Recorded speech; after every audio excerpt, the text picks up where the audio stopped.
Never Stop Learning, week 230. We're going to take a quick look at the eraser tool in Adobe Photoshop CC 2015. Alright, so the way you activate this tool is you hit the E key on your keyboard.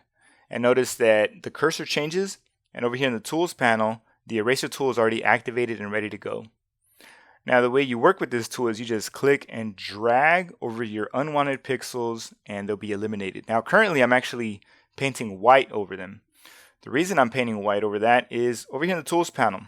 At the bottom, my background color is set to white. Whatever color I have set in there, that's the color I'm going to be painting into my document.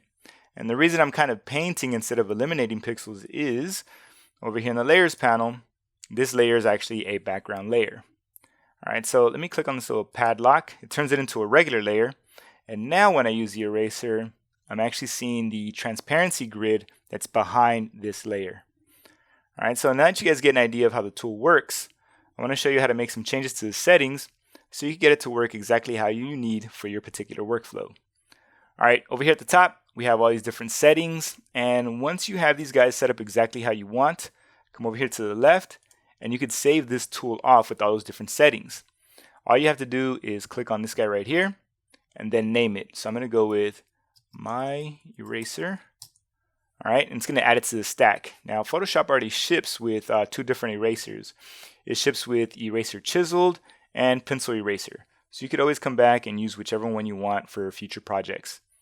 Click on this little gear wheel and you have access to all these different options. The ones I focus on is going to be Reset Tools, Load Tools, and Save Tools. Alright, so this little guy over here is going to deal with tools. Over here we're dealing with brushes. So you have brushes in here that you could load. You could even create new brushes and make adjustments right in here. To the right of that, you could bring up the brush panel and you could also dismiss it using the exact same button. Next we have mode. Currently it's set to brush. If I click on this drop down menu, we can switch over to pencil, and that's going to get rid of flow, but we still have opacity. Now in mode, I'm going to switch over to block, and now we don't have flow, we don't have opacity, and we don't have the ability to change the size of this block either. Now this is going to be important for some workflows, but for the most part, the mode, I'm going to keep it set to brush. Alright, next we have opacity. Now it's set to 100%, so if I click and drag, it's going to remove 100% of those pixels. And if I reduce the opacity, now I have 39%, it's going to eliminate 39%, so we get some kind of transparency going on here. Alright, I'm going to undo that. This guy over here is going to be a different way to work with your opacity. So if you have a pressure sensitive device, like let's say a Wacom tablet, click on this to turn it on, and it's actually going to use the pressure of your device to control the opacity. Now if I turn this guy off, Photoshop's going to ignore the pressure information and it's going to just look at the opacity value you have set in here. Alright, now we have flow. Actually, before I get to flow, let me bring the opacity up to 100%. Alright, now the way flow works is it's going to get you to this opacity value in different ways. So right here I have 100%, so we get to that 100% right away. Now if I reduce the flow, like to 42%, now when I click and drag, it might not look at 100%, but look, when I go over it again, it's going to bring it back to 100. And I haven't released the mouse yet. Alright, so now I'm going to release it and just undo that.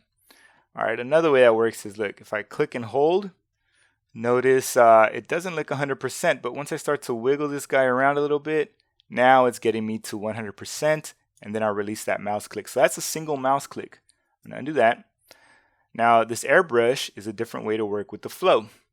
Alright, I'm going to reduce the flow even more and turn on airbrush. The reason I reduced it is so you guys could actually see it build up. Alright, so if you click and hold, notice it's building up until it reaches that 100%. Alright, I'm going to undo that and do it one more time. I'm going to click and hold and it builds up until it reaches that 100% opacity or whatever I have set over here in the opacity value. Let me turn this guy off and I'll bring flow up to about 50%. 59 is good. Alright, now to show you this next guy, I got to bring up my history panel. Alright, so in my history panel, this is the original image.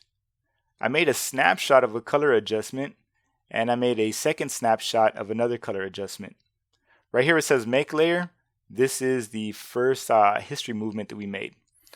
All right, so I've got this guy targeted, and now over here, when I hover over this, it says sets the source for the history brush. All right, so if I click on this guy, all right, and then target the current state that I'm in, notice this guy wakes up. So I'm going to click on it to activate it. All right, now what I'm doing is I'm still looking at this image, but I want to bring back some of Snapshot 2. All right, so I'm going to click and drag, and now I'm starting to bring in the color adjustment from Snapshot 2. All right, let's say I want to bring in some of Snapshot 1. So I'll click on this one to set that. Now I'm going to click and drag, and it's turning it into Snapshot 1, wherever I'm going over it with that brush. All right, I also have the original image, so let me click on that guy, and that'll eliminate all that other stuff that I added on top. All right, so this is a way for you to bring back different snapshots, or maybe even the original state using the eraser. All right, let me get out of this. Close this guy out. Now the last one you have over here, this is going to deal with the size of your brush, and if you turn it on, this is when you're dealing with a pressure controlled device. So the harder you press, the larger your brush is going to be, and if you use light pressure, then your brush is going to be smaller. I'm going to turn this off. Another way to work is just right click over here. You have control of the size, hardness, and all your different brushes. But the way I prefer to work, especially if I'm working with a tablet, currently I'm on a Mac, so I'm going to use the control modifier, which is hardly ever used. In addition to that, I'm going to press down the option modifier, click and drag with my mouse. Now when I drag towards the right, I'm increasing the diameter of my eraser. And when I go towards the left, I'm decreasing the size of the diameter. Now if I go up, I'm backing off on the hardness, and if I go down, I'm increasing the hardness.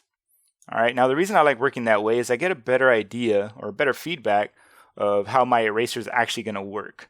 So pick and choose whichever one you want for your workflow, but that's a quick look at how the eraser tool works in Adobe Photoshop CC 2015.